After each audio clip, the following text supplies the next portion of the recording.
Mais uma vez, uma boa noite. É um trecho muito curto da Palavra de Deus em termos de separação dos demais. Se você analisar os sermões anteriores, vai ver que nós trabalhamos perícopes, ou seja, textos definidos muito mais longos do que esses versículos que aqui estão. Mas eles trazem muita coisa da parte do Senhor para nós essa noite, e eu gostaria que você começasse observando o texto mais uma vez. Não sei como está a sua Bíblia, mas a minha apresenta aspas logo nas primeiras colocações que são ditas. E isso destaca algo do texto em comum. Estas aspas, elas nos indicarão de que esta frase aqui, o apóstolo Paulo está recitando da própria igreja de Corinto, e a partir daí eu gostaria que você pudesse refletir comigo. Ao longo dos últimos sermões, nós temos visto o apóstolo Paulo combater todo tipo de prática pecaminosa na igreja de Corinto. Ele tem em vários momentos sido duríssimo até com a igreja de Corinto, e nós vemos que eles de fato estavam vivendo vidas muitíssimo desagradáveis aos olhos do Senhor, mas são uma igreja do Senhor. Aqui, precisamente no verso 12, a qual eu repito e você observa na sua Bíblia: todas as coisas me são lícitas. E mais uma vez isso repete: todas as coisas me são lícitas. Se você for até, não precisa ir, mas se quiser marcar, e ir até o capítulo 10, verso 23, novamente a mesma frase é citada: todas as coisas me são lícitas. Algo como: eu tenho direito de fazer qualquer coisa que eu queira fazer. A ideia aqui é que isso é um slogan da igreja de Corinto. Eles acreditam que usufruem de um tipo de liberdade que, na visão deles, torna todas as coisas permissíveis, permitidas. Esse vai ser o nosso início aqui. Estamos aqui com a teologia da igreja de Corinto, uma produção particular, o seu construto teológico, ou seja, Paulo está citando o que eles creem em termos de produção teológica. Nós sabemos que nas epístolas de Paulo você encontra sobre liberdade cristã. Você encontra nas palavras de Jesus a verdadeira liberdade. Ele fala sobre liberdade, mas em nenhum momento você encontra o modo como eles construíram a ideia de liberdade proposta pelas Escrituras. Logo, eu gostaria de, antes de entrar nos pontos, nas exegeses, linha por linha, falar que nós estamos diante da teologia de Corinto. E é a teologia de Corinto se confrontando com a teologia de Paulo aqui. Eles repetem isso talvez por uma ideia de que, tendo Cristo carregado sobre si todos os castigos divinos que seu povo deveria receber por ser pecador, então nada mais os deixa atemorizados. Poderia ser um fundo de questão, mas o fato é de que a conduta verdadeiramente cristã não se fundamenta em eu ter o direito de fazer algo, ou seja, se é ou não para meu próprio benefício, mas em minha conduta ser uma conduta que, em última instância, glorifica a Deus e é de proveito para a edificação dos meus próximos, dos meus irmãos.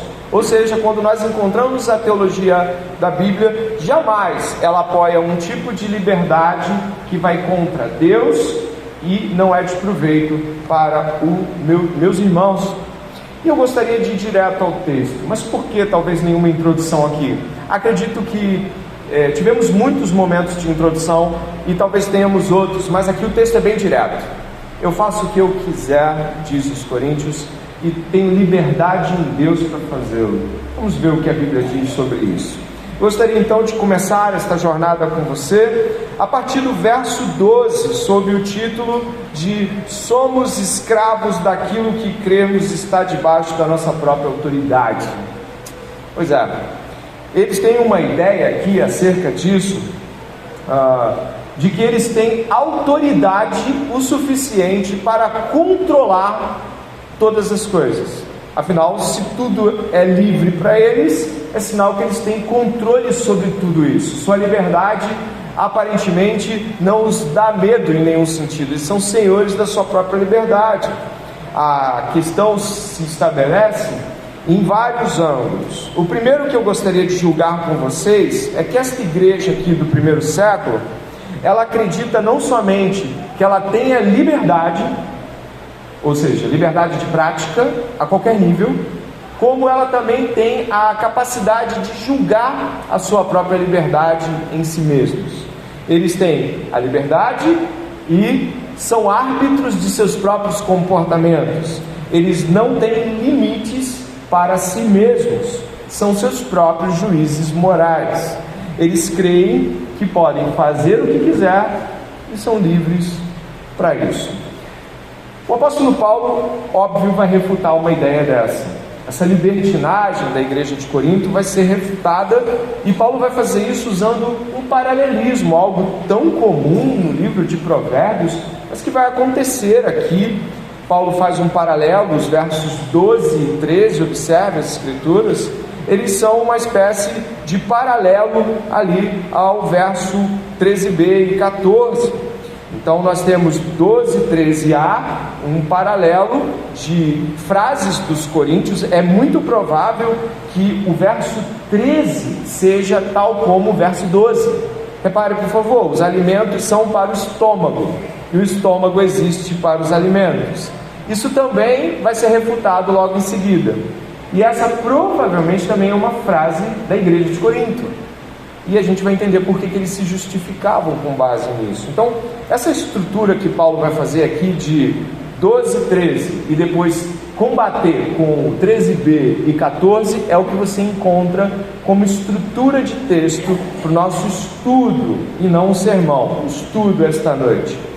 E eu gostaria que você pudesse perceber que a primeira coisa que Paulo vai fazer, antes de refutar traços comportamentais, é bater de frente com a teologia errada. A primeira coisa que o apóstolo Paulo vai fazer é dizer que a teologia, a produção de pensamento sobre a revelação deles está errada. Muitos de nós acreditamos que bater de frente em relação à conduta imoral das pessoas começa dizendo para elas que elas deveriam fazer outra coisa ao invés de sua maldade. Mas o que nós vamos encontrar aqui é que Paulo vai desconstruir a prática, desconstruindo a ideia. Paulo vai estar combatendo a ideia para que a prática seja renovada. Nós somos daqueles que aprendem e vivem. Somos daqueles que entendem e fazem. E o que faz com que nós mudemos as nossas práticas? Será que é um mero, você não deve fazer isso e deve fazer aquilo? Bom, isso vai acabar descambando para o moralismo. Não pode ser assim. Nós entendemos a revelação, entendemos a escritura, e então produzimos práticas condizentes com o nosso entendimento. Então é por isso que Paulo vai refutar de cara a teologia produzida na igreja de Corinto. E aí duas frases se destacam, todas as coisas me são listas, e a frase 13a, os alimentos são para o estômago existe para os alimentos. Aqui deveria estar em aspas também, porque no texto em grego dá esta ênfase de paralelismo. Então a primeira coisa que eu queria deixar aqui logo nesse estudo é: se você não entender e absorver de mente e coração o que a revelação diz acerca de algo, a revelação é a escritura, a sua prática não vai mudar, ou ela vai mudar apenas por moralismo. Os crentes respondem à revelação. Os crentes não são aqueles que fazem por fazer, eles fazem porque as escrituras ensinam. E Paulo vai estar desconstruindo isso a partir daqui. Essa teologia deturpada da igreja de Corinto, ela aponta de que eles acreditam tanto que eles podem fazer qualquer coisa, que eles inclusive podem fazer qualquer coisa do ponto de vista sexual. A imoralidade sexual é o pano de fundo. Como eu disse no outro sermão, ela não é o ponto central, ela é o resultado de uma má teologia, de uma teologia feita de modo deturpado. Então, talvez você que está aqui esta noite tenha problemas na área sexual. Eu vou listar alguns deles aqui já já. E você fique pensando como resolver. Creia na Escritura. O poder de Deus aplicado na compreensão correta de mente e coração, entregues à Escritura, vai estar mudando pareceres aqui esta noite, do ponto de vista de pecados sexuais.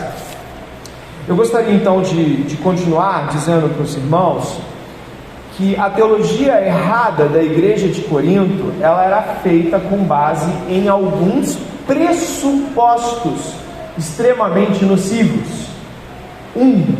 Orgulho. Você repare que eles não estão perguntando: tudo me é lícito? Não, tudo me é lícito. Eles têm afirmações conclusivas teológicas. Eles não têm perguntas para fazer, eles têm afirmações para dizer para Paulo. E nós sabemos que essa não é a primeira carta, como o capítulo 5 menciona, é uma resposta a uma outra carta. Então, se você é o tipo de pessoa que não consegue construir teologia com a igreja, não consegue ouvir a opinião de vários autores, não consegue perguntar se o seu construto teológico está certo, você já está afirmando e definindo o seu próprio pensamento teológico, há boas razões para acreditar que erros severos vão acontecer. Então esse é o primeiro ponto que eu queria ressaltar da igreja de Corinto em sua produção teológica. Eles são orgulhosos. Eles estão diante de ninguém menos que o apóstolo Paulo, uma referência de vida, uma referência de teologia, uma referência missional, e ainda assim se portam como arrogantes. E você e eu podemos aprender com isso hoje. Será que nós somos daqueles que não estão dispostos a uma construção teológica saudável, que inclusive requer a audição e a arguição de outros? Esse é um ponto a se pensar. Eles fazem teologia, eu coloquei aqui para não esquecer, partindo de si mesmos. Mas como assim? Quando a sua teologia está completamente cheia de orgulho, pode ter certeza, os caminhos que você vai trilhar não são os mesmos que a Bíblia indica. Há um tipo de auto-engano que a espiritualidade inflamada promove. E aí o apóstolo Paulo vai deixar claro isso ao caminhar no verso 12, onde você está. Ele vai dizer: nem todas as coisas me convêm. É uma resposta. Sim, eu poderia fazer todas as coisas, mas não convém fazer todas as coisas. Não é conveniente. Em grego seria algo como: não é próprio, não é apropriado. É quase que um modo polido de dizer: mas não é correto. Não é correto fazer todas as coisas. Não está disponível como você pensa. E ele vai dizer o seguinte na contra-resposta, parte B: mas eu não me deixarei dominar por nenhuma delas. Existe uma escravização apontada por Paulo aqui naqueles que buscam liberdade acima de todas as coisas. Liberdade, não liberdade cristã, mas a liberdade que aponta o seguinte: essa é a minha opinião e ponto. É assim que eu quero fazer e ponto. É assim que eu vou fazer e ponto. Isso dentro de igreja não funciona. Isso diante das escrituras não funciona do ponto de vista moral. Mais ainda, mais grave ainda, você e eu devemos recorrer a segundas opiniões, sim. Devemos nos aconselhar. E existe então uma combinação entre liberdade maligna e autorização sobre si mesmo. Aqui eles têm tanto liberdade deturpada quanto autoridade para julgar a si mesmos. O orgulhoso, aquela pessoa cheia, inflada de si, ela é claramente alguém que acredita estar se autorizando a pensar desta forma. Paulo vai dizer sobre não se deixar dominar por nenhuma delas. O termo dominação aqui era um termo usado também para senhores de escravos. Senhores de escravos que dominavam pessoas, que eram seus pertences pessoais. O orgulho aqui torna alguém escravo de sua própria liberdade orgulhosa. Sua própria liberdade mentirosa é o seu senhor. Ela acha que é livre, só que ela é presa. Nossa, que terrível essa constatação. Nós encontramos isso também, por exemplo, num diálogo, o debate de Jesus no Evangelho de João, a qual vai ficar disposto aqui para que você possa ver. Só ajeita um pouquinho a definição ali, acho que se fechar um pouquinho mais, melhor a definição. Isso, obrigado. Dá uma olhada aqui no que nós vamos ler em João. Responderam-lhe: somos fariseus, tá? Os fariseus, discussão de Jesus. Somos descendentes de Abraão e nunca servimos a ninguém. Como dizes tu, sereis livres? Respondeu-lhe Jesus: em verdade vos digo que todo aquele que comete pecado é servo do pecado. Ora, o servo não fica para sempre em casa, o filho fica para sempre. Se, pois, o filho vos libertar, verdadeiramente sereis livres. Bem sei que sois descendência de Abraão, contudo procurais matar-me, porque a minha palavra não entra em vós. Eu falo do que vi junto de meu pai, e vós fazeis o que também vistes junto de vosso pai. Responderam-lhe e disseram: nosso pai é Abraão. Jesus disse-lhes: se fosseis filhos de Abraão, faríeis as obras de Abraão. Abraão ouviu a voz de Deus e obedeceu. Abraão ouviu e creu. Esses homens estão tão cegos de que sua teologia está pronta, que eles estão julgando o próprio Senhor da teologia, o Senhor da palavra, que é Jesus Cristo. Logo, quando estamos inflados, orgulhosos, não abrimos espaço para estarmos errados quanto à nossa construção teológica. Mas aí, qual é o pano de fundo do que está acontecendo? É a imoralidade. Eu acho que eu vou mudar o termo pano de fundo para dizer o seguinte: o pano de fundo é o orgulho, mas o que acontece quando o orgulho e a má teologia se cruzam e a liberdade exacerba-se? Você tem pecados, e o pecado aqui desenvolvido neste termo é a prostituição. Você encontra ele no verso 13, parte B. A palavra é imoralidade. Observe, por favor. Imoralidade. Essa palavra, que é porneia, é aplicada em vários contextos. Aqui, precisamente, ela dá o tom de toda sorte de imoralidades sexuais, todo tipo de impureza sexual. O que significa que, como eles construíram uma teologia em seu próprio orgulho e cobiça, eles poderiam transgredir as coisas mais simples de se ver nas Escrituras, como a fidelidade no casamento, como não se prostituir e um monte de outras coisas, porque eles justificariam com base em seu próprio coração, com base na sua própria licitude. Quando estamos cegos pelo pecado, nós tornamos o certo errado e o errado certo. Quando nós estamos cegos pelo pecado, desejosos por cometê-lo, nós abrandamos eles. Aqui inverteram tudo. O que a palavra porneia, que lembra, por exemplo, a palavra pornografia, e deve ser lembrada mesmo, ela aponta aqui. Porneia, nos dicionários gregos, ela aponta para uma gama de atos ilícitos, como prostituição, ou para nós, por exemplo, a pornografia em tempos atuais, conversas imorais, toques, falas e mensagens impuras, impróprias, se relacionar de modo físico em uma relação extraconjugal, como namoro, noivado, com aspectos que apenas acontecem e devem acontecer no casamento, masturbação, fornicação, sabe todas essas coisas? Agora junta, elas se tornam senhores de quem as pratica. E é uma coisa tão séria que, se você estiver conversando com alguém que passa pelos sofrimentos da imoralidade sexual, uma das coisas que ela vai te dizer é assim, no caso para mim, usando a minha figura pastoral: pastor, eu quero, eu só não sei se eu consigo. Pastor, eu quero, mas eu acho que eu não vou conseguir. E sabe por que isso? Porque ela nem percebe, mas é escrava do seu próprio pecado. É uma escravidão que domina a mentalidade daquele que a serve.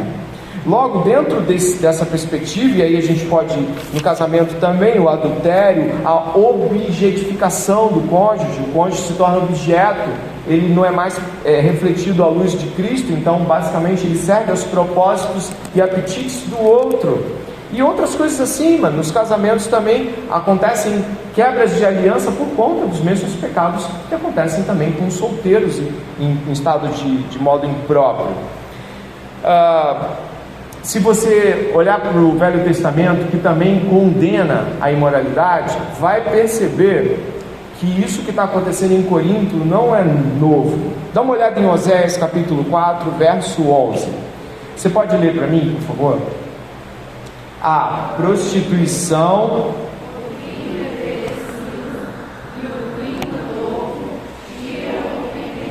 olha que coisa, a palavra aqui na Septuaginta, que é a Bíblia traduzida para o grego, do hebraico para o grego, também é porneia. A prostituição, e aí diz a bebida, né, o álcool no caso, aqui de modo direto, ele tira o entendimento. A pessoa perde a capacidade de discernir. A imoralidade sexual aqui é colocada no patamar daquela que rouba a capacidade de discernimento de alguém. É como se a pessoa, ela não somente estivesse dentro do ponto de vista da escravização, você já entendeu, ela não consegue dizer não, mas ela também não consegue ver a profundidade de sua escravidão. Ela está sem visão e sem forças. Logo, a sua autojustificação sobre o seu pecado, até porque Paulo falou aqui contra o tudo deles, né? Tudo me é lícito. Tudo deve ser tudo mesmo, né? E aí bota um tudo bem mais largo. A gente vai ver problemas com comida oferecida a ídolos depois, nos capítulos posteriores.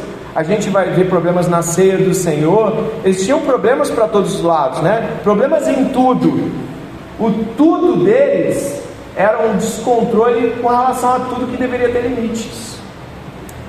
Todas as vezes que justificamos os nossos pecados pela própria Escritura ou por uma construção teológica, nós já estamos a quilômetros de perceber o buraco em que nos enfiamos.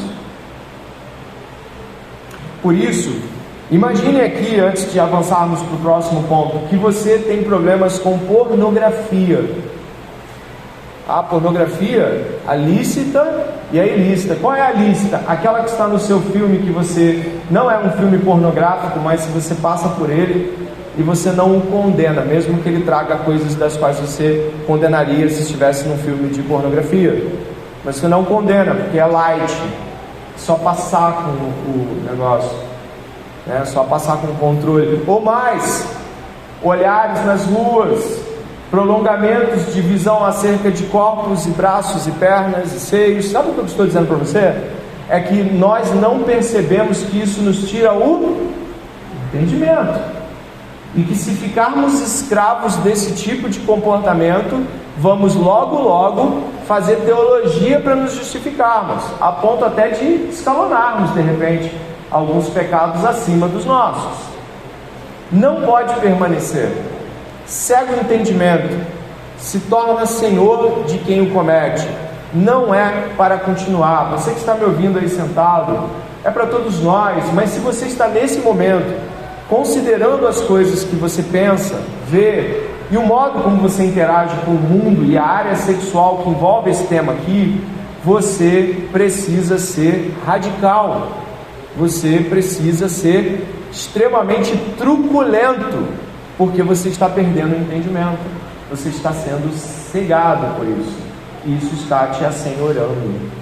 No casamento, existem casais aqui como eu, no casamento também é possível ter isso, em uma visão objetificada do cônjuge, uma visão aplicada dentro não de um contexto de aliança, amor e serviço, mas um contexto de obrigatoriedade, fala de proporções psicológicas de perturbação, de cobrança violenta, e por que não dizer aqueles que sequer conseguem se dominar dentro do próprio casamento, onde há uma necessidade também de discernimento do próprio limite do casal em lidar com sua própria sexualidade mútua. Existem muitos problemas quando a gente deixa o barco correr, mas eu acredito que você está aqui essa noite para ouvir a voz de Deus dizendo que você não pode se submeter mais a isso, e de que você não pode ser escravo disso. Isso rouba o seu entendimento, que não há espaço lícito para esse tipo de coisa. Isso não é lícito, não para o povo de Deus. A sexualidade foi criada por Deus para expressar a beleza do amor de Deus em Cristo, pela igreja, no poder do Espírito. Isso não pode ser de outra forma. Portanto, eu aplico aqui da seguinte forma: quer ver a construção terrível desse primeiro ponto?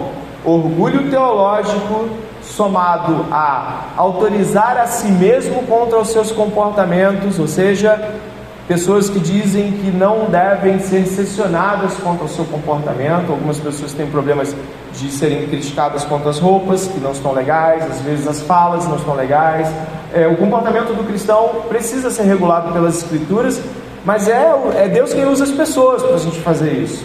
Então, por favor, cuidado, muito cuidado, se você não quer ser corrigido, porque você vai acabar sendo juiz de si mesmo e vai produzir teologia com base em seu próprio orgulho. Orgulho teológico, obstinação de vida prática imoral e escravidão à imoralidade. Esses são aqui os combinados terríveis que essa primeira fase que Paulo traz aqui para a gente nos coloca. Ele vai então trazer assim, todas as coisas me são lícitas, mas nem todas me convêm. Todas as coisas me são lícitas, mas eu não me deixarei dominar por nenhuma delas. Aí de modo mais incisivo ele vai fazer, talvez ainda de modo mais claro, o 13 e o 14 como um paralelismo. O que é um paralelismo? Você tem afirmações e depois você tem afirmações muito parecidas, só que se contrapondo ou concluindo o pensamento da anterior. Aqui no caso de Paulo, o 13 se confronta com o 14. O 14 está dizendo que o 13 está errado. O modo de pensar do 13 está errado. E aqui, basicamente, o que os de Corinto estão dizendo é o seguinte, os alimentos são para o estômago e o estômago existe para os alimentos. Qual é a lógica deles? O som para o ouvido, a comida para o estômago, o chão para os pés. Basicamente eles estão juntando as coisas. Então o sexo é para o corpo. Entendeu? A lógica deles isso pede aquilo, isso não precisa ser algo que eu devo julgar. O sexo é para o corpo é para o sexo. É isso que eles estão dizendo. Mas essa afirmação não está isenta de limites. É isso que está acontecendo. Essa afirmação, ela não pode ser feita com essa lógica de conclusão, porque isso nos levaria a uma série de crimes até. Então, se eu estou com fome, eu devo comer a todo custo. Basicamente o que eles fazem aqui, a construção deles, é que não há limites para os apetites. Deus os deu e segue. É por aí. Mas não é assim que Paulo acredita. Então ele vai traçar o seguinte paralelo. Dá uma olhada aí no verso 13. Os alimentos são para o estômago para os alimentos, mas Deus destruirá tanto o estômago quanto os alimentos. Porém o corpo não é para a imoralidade. Mas para o Senhor, e o Senhor para o corpo. Repare como é parecido o que está sendo dito acima. E Deus ressuscitou o Senhor e também nos ressuscitará pelo seu poder. Repare que isso é a metade do verso 13. Dá uma olhada ali, Eu vou ler a metade do verso 13 e depois o verso 14, para você ver como essas coisas estão combinadas. Mas Deus destruirá o estômago tanto que os alimentos. Olha o verso 14. Deus ressuscitou o Senhor e também nos ressuscitará pelo seu poder. O que ele está dizendo aqui é que esse tipo de posição teológica está errado. A igreja de Corinto está fazendo uma teologia ruim. Por que ele está fazendo isso com a teologia deles? Novamente, para que com a destruição da má teologia, ele chegue a um comportamento verdadeiro, genuíno, uma prática correta, uma prática justificada. Se você puder dar uma olhada aqui, eu coloquei um versículo aqui em Romanos 14, né? Acho que eu coloquei aqui, e eu gostaria que você pudesse observá-lo comigo. Porque nenhum de nós vive para si, e nenhum morre para si. Porque se vivemos, para o Senhor vivemos. Se morremos, para o Senhor morremos. De sorte que, ou vivamos ou morramos, somos do Senhor. Ele trabalha aqui uma explicação última de que a ideia última não é o estômago para os alimentos e o alimento para o estômago, mas de que o corpo é para o Senhor e o Senhor para o corpo. Cuidado, ele não está querendo ser preciso com tudo aqui. O que ele está afirmando num jogo de palavras é que os nossos corpos pertencem a Deus e não a nossos apetites em primeiro lugar. Os nossos corpos têm fome, têm sede, têm vontade de sexo, têm vontade de conversar, têm vontade de um monte de coisa. Isso não é o problema, mas de que o fim último não é o que ele quer, mas é para o Senhor. Compreende isso? nossos desejos e apetites e vontades não desenham necessariamente a conclusão deles, mas para o Senhor fazemos todas as coisas, vivemos e morremos para o Senhor. Logo, a conclusão que Paulo quer nos trazer aqui é de que nenhum de nós pode dizer que não consegue não fazer isso, porque isso é sinônimo de escravização. Por isso, alguns cristãos que talvez achem que o jejum é uma prática que não tem mais sentido, não tem cabimento, podem experimentar no jejum uma prática muito proveitosa em se alimentar de Deus. Não para barganhar, não para fazer promessas, alianças, não é isso, não é para conseguir algo, mas experimente fazer o jejum e se alimentar só de Deus. Se tiver fome, aquilo te aponta para a leitura, para a meditação, para a oração. Ou seja, dizer assim: não consigo parar com a pornografia, não consigo parar de olhar para as pessoas de modo impróprio, não consigo parar de me masturbar, não consigo parar de mentir, não consigo. Sabe o que está dizendo? Que os seus apetites, errados ou certos do ponto de vista de mentira é errado, mas o que você quer te domina. E Paulo disse que a gente não pode ser dominado por coisa alguma, e porque de fato o nosso Senhor é quem nos deve dominar. Nosso corpo é para o Senhor, nossas vontades são para o Senhor. Por isso, mais uma vez, eu repito, esse tipo de pensamento que diz: não tem jeito, eu não vou conseguir mudar, eu vou fazer isso porque é o que me resta, é incredulidade. Não coloque sobre isso o peso, como se Deus estivesse fadando você ao seu próprio pecado. Isso é incredulidade. Isso é fruto talvez de você ou ter tido contato com uma teologia fraca, ou você ter uma percepção, como nós vamos ver já para o último ponto, de ressurreição muito pequena. Sua visão sobre ressurreição é muito pequena.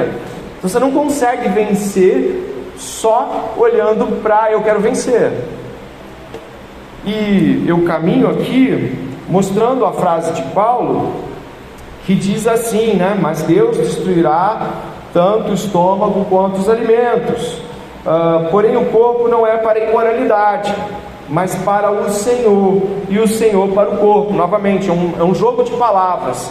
A segunda parte não necessita de alta precisão. Ele está jogando com as palavras de cima. Deus ressuscitou o Senhor e também nos ressuscitará pelo seu poder. Aqui bato num ponto que é de conhecimento de todos ou da maioria. Os de Corinto tinham um pensamento grego de depreciação material, de que aquilo que acontecia no corpo não afetava o espírito. Uma visão pequena de nosso corpo e de como ele representava algo ou não para Deus. A criação, em Gênesis, é marcada com: e Deus criou isso e viu que era bom. Deus criou o mundo, os animais, as plantas, nós, e viu que era bom. Logo, o mundo material é bom, ele não é mau, ele não é maligno.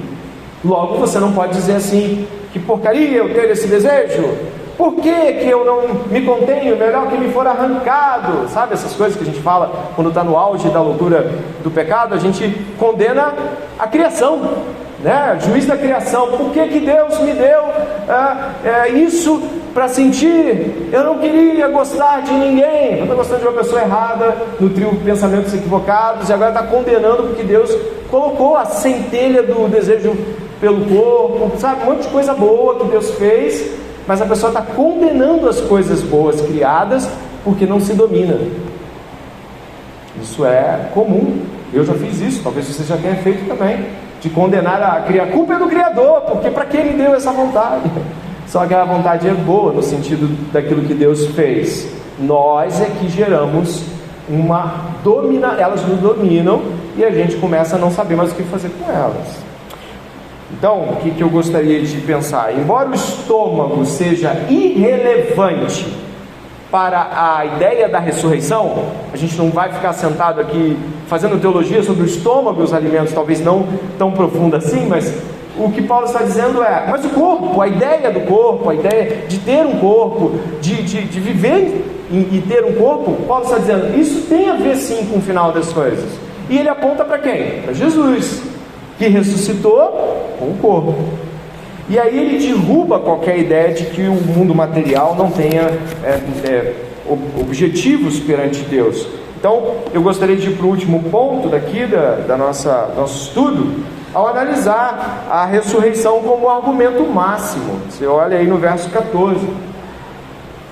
Deus ressuscitou o Senhor e também nos ressuscitará pelo seu poder. Existem duas óticas que nunca podem sair. É uma lente e a outra lente é um óculos com o qual a Bíblia nos ensina a ver todas as coisas: cruz e ressurreição. Se você olhar para a vida com a cruz e a ressurreição, você responde a vida, você explica a vida, você encontra sentido para a vida. E o apóstolo Paulo vai apostar na ressurreição aqui. Eu gostaria que você marcasse na sua Bíblia e fosse aí na epístola mesmo, só que no capítulo 15, onde nós vamos ler alguns versos.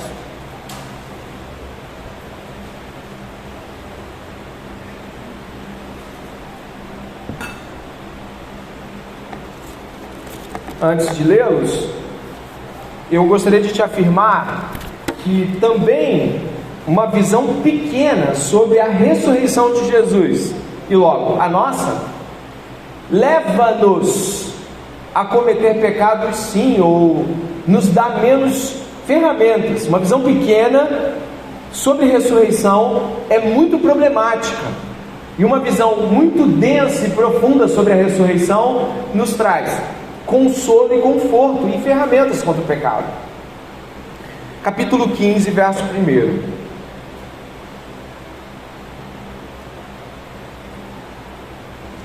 Irmãos, venho lembrar-vos o evangelho que anunciei a vocês, o qual vocês receberam e no qual continuam firmes. Por meio dele vocês também são salvos, se retiverem a palavra, assim tal como eu preguei a vocês, a menos que tenham crido em vão. Então Paulo vai falar do evangelho mais uma vez. Antes de tudo, entreguei a vocês o que também recebi: que Cristo morreu pelos nossos. Isso lembra o que para vocês? Lembra a cruz, está claro, né? Ele não falou cruz, mas lembra a cruz. Que Cristo morreu pelos nossos pecados, segundo as Escrituras, e que foi sepultado e, muito bem, ressuscitou ao terceiro dia, segundo as Escrituras, e apareceu a Cefas e depois aos 12. Depois foi visto por mais de 500 irmãos de uma só vez, dos quais a maioria ainda vive, porém alguns já dormem. Depois foi visto por Tiago e mais tarde por todos os apóstolos. Por último, depois de todos, foi visto também por mim, como por um nascido fora de tempo, porque eu sou o menor dos apóstolos, nem mesmo sou digno de ser chamado apóstolo, pois persegui a igreja de Deus, mas pela graça de Deus sou o que sou, e a sua graça que me foi concedida não se tornou vã. Pelo contrário, eu trabalhei muito mais do que todos eles, todavia não eu, mas a graça de Deus comigo. Portanto, seja eu ou sejam eles, assim pregamos e vocês creram. Ora, se é que se prega é que Cristo ressuscitou dentre os mortos, como alguns de vocês afirmam que não há ressurreição de mortos? E se não há ressurreição de mortos, então Cristo não ressuscitou. E se Cristo não ressuscitou, é vã a nossa pregação e é vã a fé que vocês têm. Além disso, somos tidos por falsos testemunhas de Deus, porque temos testemunhado contra Deus de que Ele ressuscitou a Cristo, o qual Ele não ressuscitou, se é certo que os mortos não ressuscitam. Porque se os mortos não ressuscitam, também Cristo não ressuscitou. E se Cristo não ressuscitou, é vã a fé que vocês têm, e vocês ainda permanecem nos seus pecados. E ainda mais, os que adormeceram em Cristo estão perdidos.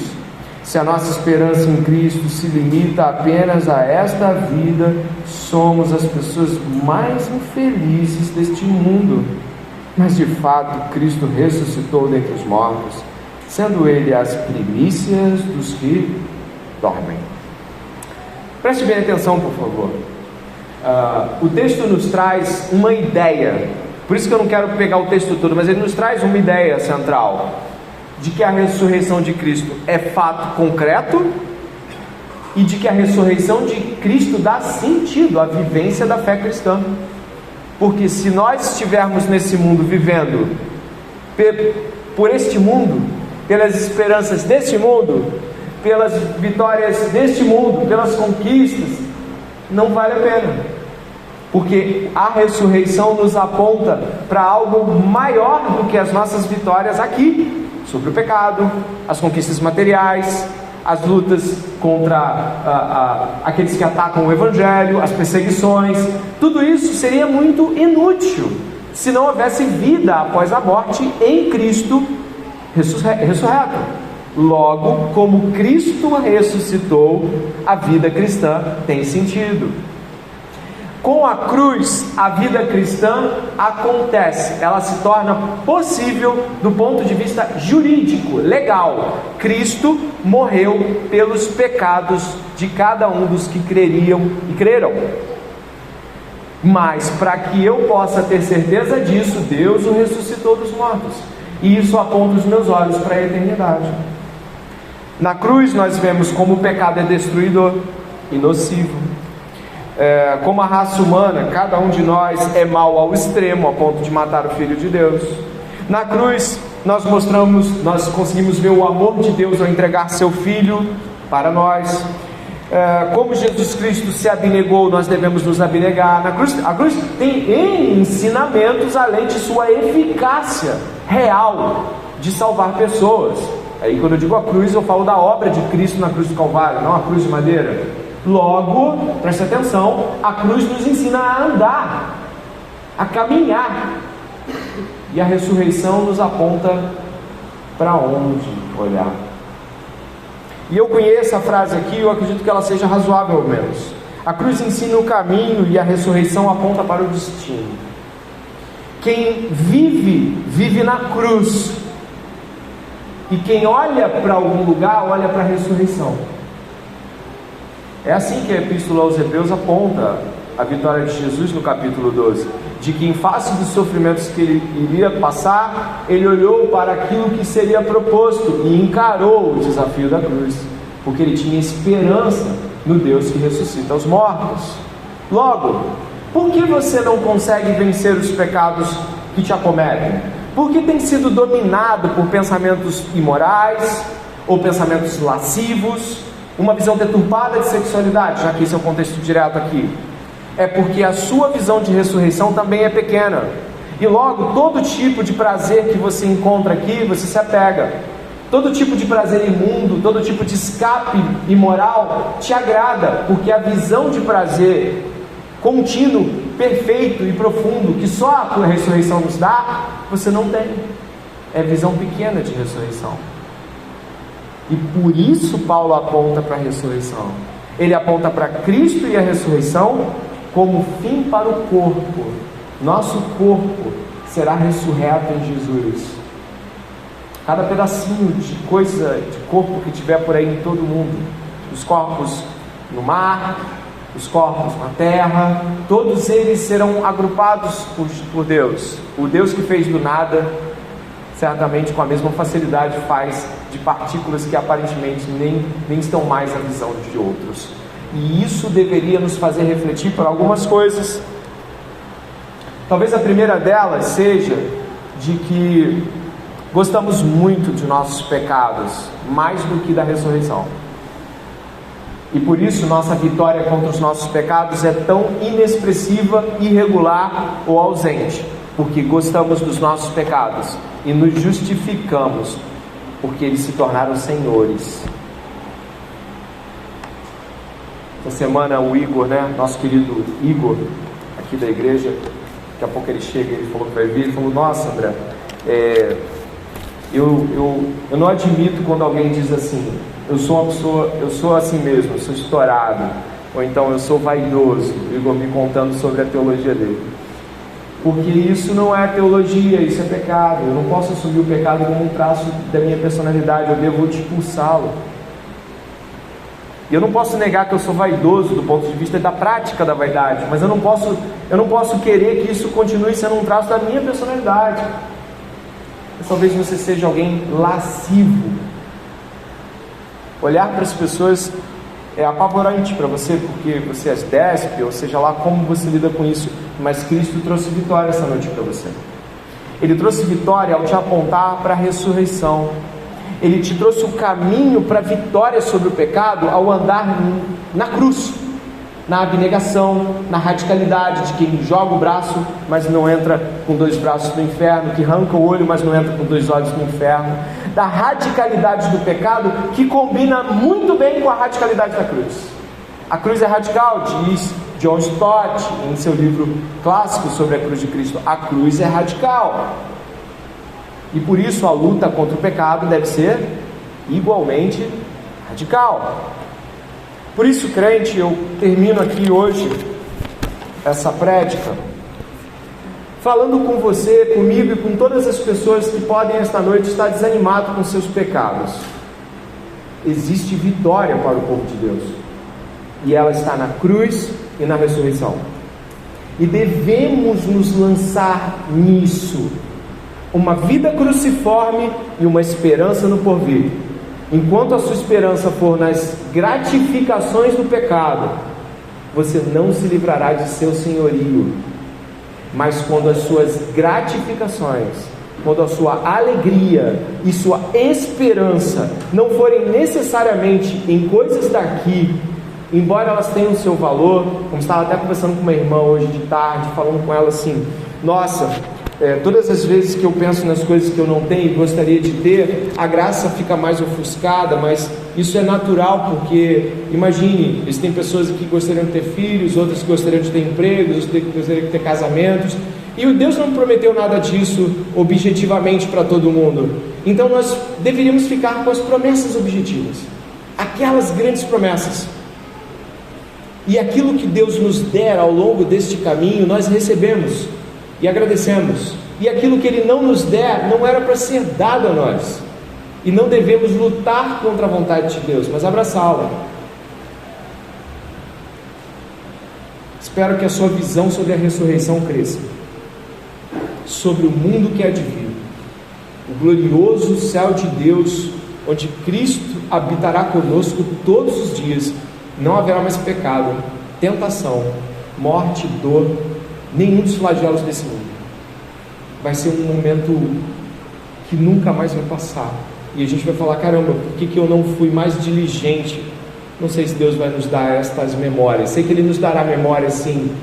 A Bíblia diz que os santos se lembram em vários momentos de coisas que aqui se passavam, mas não sei, se Deus tirar de nós essa memória, amém. Mas já pensou o que seria olhar para trás e não poder ter lutado mais, vencido mais, se entregue a mais, ser mais missional, se lançar mais contra o pecado com todas as forças?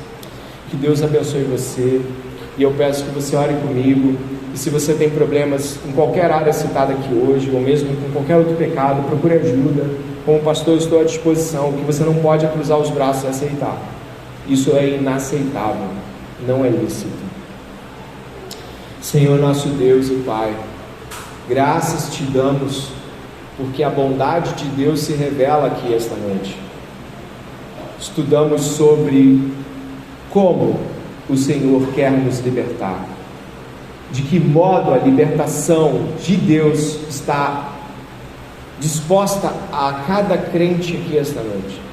E se há aqui pessoas que não creem em Jesus, ou acham que creem, mas não se entregaram de fato a Ele, eu peço ao Senhor que haja salvação também, que pessoas sejam salvas esta noite pelo Evangelho de Deus, o Evangelho da cruz e da ressurreição. Mas Deus, o Senhor apontou para crentes aqui que têm se deixado dominar pelo pecado, se tornado escravos, e o Senhor quer os libertar. Pecados de imoralidade, pecados de mentira, pecados de desânimo, pecados de dúvida e de medo, pecados de ansiedade e tentativa de controlar o futuro, muitos pecados.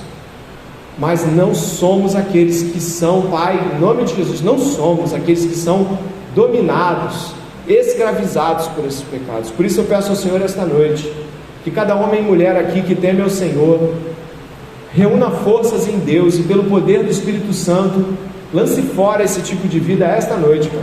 Neste dia, 3 de março, lance fora em nome de Jesus, eu te peço. Pai, por favor, dá força ao meu irmão e minha irmã, que ele não assuma a pecaminosidade como uma vivência, porque não há lugar no pecado, Pai. Os filhos permanecem em casa, mas os escravos do pecado não, Pai.